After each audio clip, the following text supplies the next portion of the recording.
Hello, I'm Carole Weaver, the author of Side Effects, The Art of Surviving Cancer. Welcome to this short tour of my home and a few objects that I didn't handle in the book.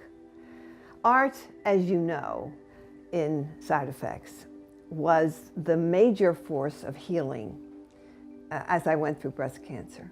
Not just as a distraction, but as a source of joy and wisdom.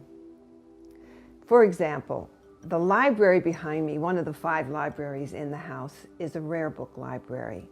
And I have always taken great comfort and happiness from going by it because of the author's works, the beautiful bindings on the books, and even some personal history. One of these books, The Stumpf, named after the author, was written in 1586 and is a compendium of the important places in the world. This map shows a place where Ken, my second husband, wooed me at a town in Switzerland called Coppet, 420 years ago, and you can still see this map. Coppet was a great place for Madame de Stael, one of the first feminists, and happens to be one of the enemies of Napoleon.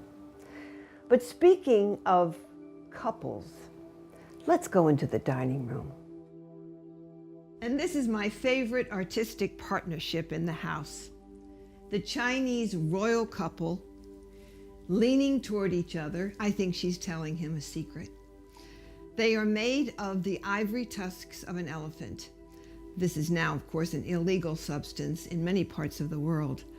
But for us, it's a special piece that signals partnerships can heal, which is what I believe. Welcome to my studio. And every day is a gift.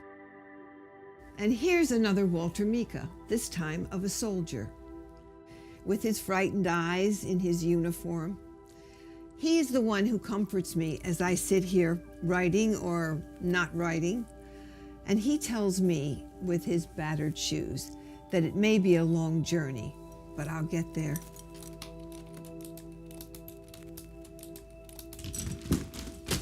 Hi, honey. Hi. This is Ken's lab, where he repairs works of art. He's a conservator and one of the best. You know, Ken went to medical school and graduated, but he did not practice medicine. Instead, he repairs works of art. Now, there's one piece in here I'm particularly fond of. It's another fighter, a sumo wrestler. Would you like to see it? This is a Japanese sumo wrestler who's quite overweight. That's part of their military talent, is pushing people around. But this guy, I don't think, does too much harm. I love this sumo wrestler with his pleading eyes, partly because he watches over Ken as he works. Now let's go downstairs and see 2 very different soldiers. You're going to say, soldiers in your bedroom? Well, Ken and I put our beauty wherever we have wall space, and this happens to be in our bedroom. These guys are 19th century brigands, killers for sure, not like the previous soldiers. They are ferocious. But look at these woodcuts, how beautifully they're done. The hairdos. One reminds me of a Rolling Stone. Their tattoos, and most of all, their intensity.